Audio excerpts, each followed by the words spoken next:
أعوذ بالله من الشيطان الرجيم. فاذكروني أذكركم واشكروا لي ولا تكفرون. يا أيها الذين آمنوا استعينوا بالصبر والصلاة إن الله مع الصابرين. ولا تقولوا لمن يقتل في سبيل الله أموات بل أحياء ولكن لا تشعرون. ولنبلونكم بشيء من الخوف والجوع ونقص من الأموال والأنفس والثمرات وبشر الصابرين الذين إذا أصابتهم مصيبة قالوا إنا لله وإنا إليه راجعون. أولئك عليهم صلوات من ربهم ورحمة وأولئك هم المهتدون.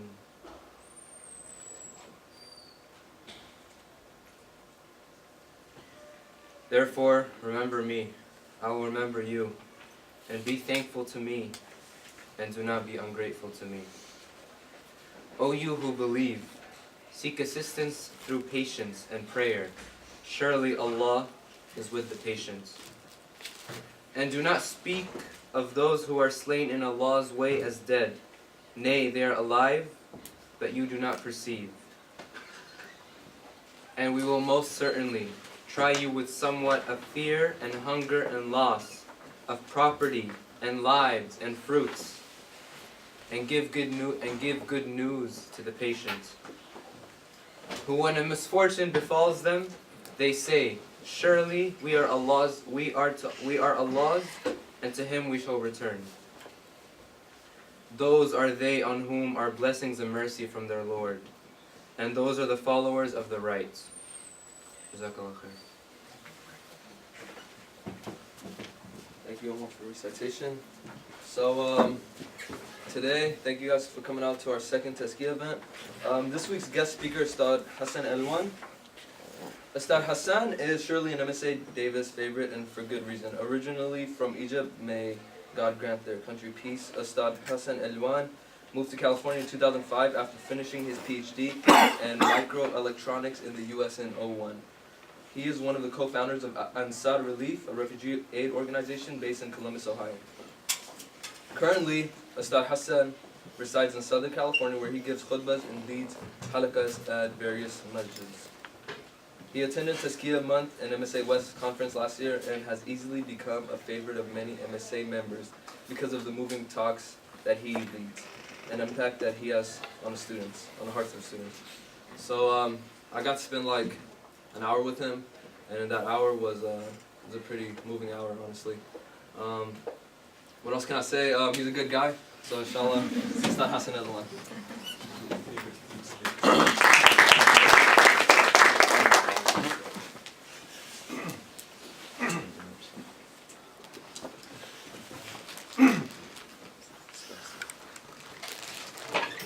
بسم الله والحمد لله والصلاة والسلام على أفضل المرسلين سيدنا محمد وعلى آله وصحبه الطيبين الطاهرين. رب اشرح لي صدري ويسر لي أمري واحلل عقدة من لساني يفقهوا قولي. And I have been just praised by words I do not deserve. And our scholars taught us, what do you do when somebody praise you? When you hear somebody praising you, one of the best things ever you can do, you raise your hands and you say Ameen. Because what he said, I'll accept as a dua, supplication to Allah subhanahu wa ta'ala. So Ameen, may Allah subhanahu wa ta'ala make what you said true. Ameen. Because it's not in me. Also, like, subhanallah, a quick reminder, I always say that, and I remind myself with that before we start. They say, Ibn Ata'illah secondary namely, when you see people praising you, know that they're praising the beauty of the veil of Allah subhanahu wa ta'ala around you. So all praise and all thanks be to the one that veiled you, not to the one that praised you. And what a wonderful way to start today. Ismillah is-Sittir, one of Allah's divine names and attributes, as-Sittir, the one that veils, the one that hides. Like He gave us skin. Skin hides what I look like. It's a very thin layer. Did you ever see a plastic surgery when somebody removes the layer of skin? How do we look under it? Monstrous, ugly, really. And Allah subhanahu wa ta'ala, one of His names, whenever He creates things, He hides that which is ugly and shows that which is beautiful. Similarly, Allah subhanahu wa ta'ala, my heart, I'm speaking about my heart, I have defects, I have ailments, I have thoughts that might not be good. And if that was exposed, many people would not even look into my face. So Allah, knowing this, He veiled us. But His veil is a beautiful veil. You know when you have something ugly in the house, a trash can, and you just want to hide it so the guests don't see it? So you hide it with something, right? Allah subhanahu wa ta'ala, when He hides our veil, when He hides our mistakes, the veil He uses is so beautiful that you start praising. So what you're praising in me is what? Is the veil that Allah placed around me. So when I see that, I say, Ya Allah, like you veiled me and you veiled us in this life, veil me in the hereafter. And subhanAllah, that was actually, Ismillah Sittir was what I was going to speak about today, start with. And before that, just let me ask you for something, share with you a story and ask you to do something for me, then we'll start inshallah. Jazakumullah khair for being patient. There was this one sheikh one time, he used to give khutbahs and things, and his son decided to go study theology, study in Al-Azhar, become a full-fledged scholar. And he went and studied, took a PhD, came back, very knowledgeable. And now, oh dad, I'm going to give khutbahs too. And the son was expecting, with all the knowledge I have, mashallah, I'll be very powerful, right? But what happened? The old sheikh would give a khutbah, everyone is attending, everybody is happy, everybody is praising him. His son would give a khutbah, it's not affecting people, people are not attending. And he tries harder and he goes and he puts 4 hours to prepare, Do you prepare for an exam? Like he put 4 hours. And he comes and the same thing happens. So he went to his dad and he told his father, what is your secret? I studied, I know more than you. I studied in Al-Azhar, I have PhD in theology and this and that. I spent 4 hours to prepare for my khutbah. What is your secret? How do you prepare for your khutbahs? What do you do? And the answer was the following, yes, my son. I do prepare for my khutbahs by reading 3 juz of the Quran in qiyam every night. Sometimes the speaker, for me, I have a duty to do before speaking to you. Did I do that? Spiritual means. Do you understand the meaning of that? Before coming to here, how much dua did I make for you? That will affect what I'm going to say. Did I do qiyam? Did I do dhikr? Sometimes that is why I might say something that's very eloquent, but it doesn't reach people. And vice versa. The receiver too. Sometimes I have shortcomings, and this is why I want to say that. I did not prepare well, not in terms of time and papers, you see my papers, but maybe spiritually I didn't prepare well. That can be compensated by only one individual sitting here. One sincere person that comes here with an intention to learn, yearning for Allah, and making dua, Ya Allah, make me learn something. And as I would recommend, they used to do that in the past, before attending a session of knowledge, if you want to benefit not only from me, from a khutbah, from something you hear on the internet, when you have YouTube, and you want to hear something, is it going to benefit you or not? Sometimes we were expecting the speaker to give it to us. But sometimes the problem is in the receiver. No matter who you bring here, it can be Sheikh Hamza Yusuf, sometimes it doesn't do any effect.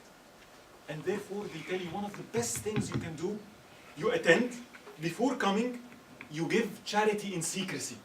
And then you make the following dua. Oh Allah, hide veil His mistakes and His shortcomings from me, and allow me to benefit from His knowledge.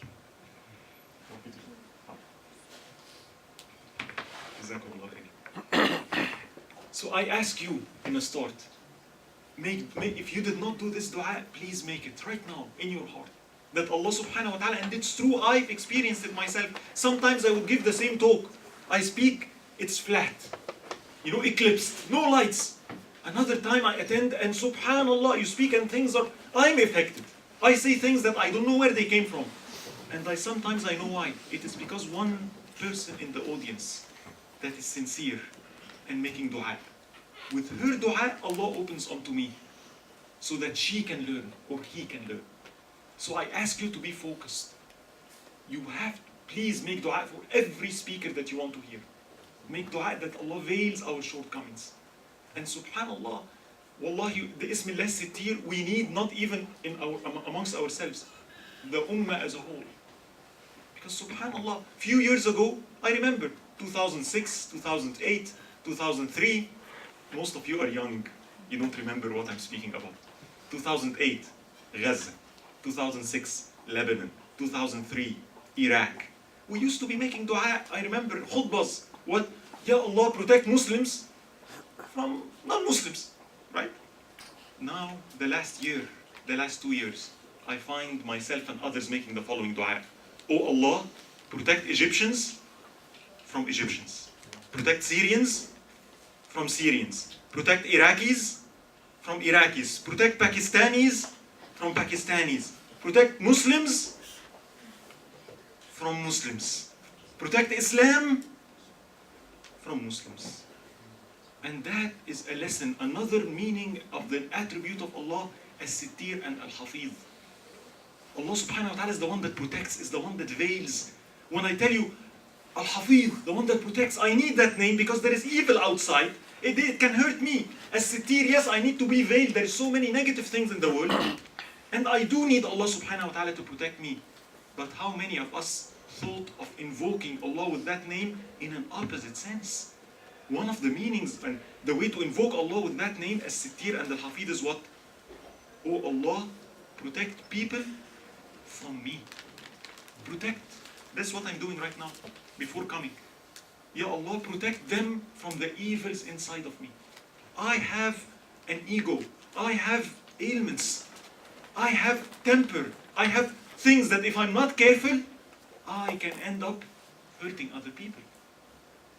I need Allah subhanahu wa ta'ala Al-Hafiz, the protector, As-Sittir, the one that veils, to veil people and to protect people from the evils within me. How many of us have hurt our loved ones? Sometimes I love someone, it can be my spouse, it can be my son, it can be my mother.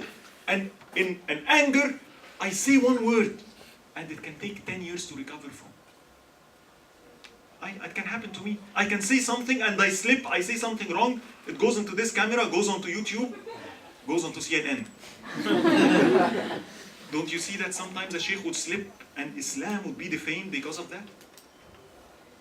The Prophet ﷺ, every morning and every evening, it was in his adhkar. He used to say that. He used to say, أعوذ بك من شر نفسي ومن شر الشيطان وشركي وأن أقترف على نفسي سوءا أو أجره إلى مسلم.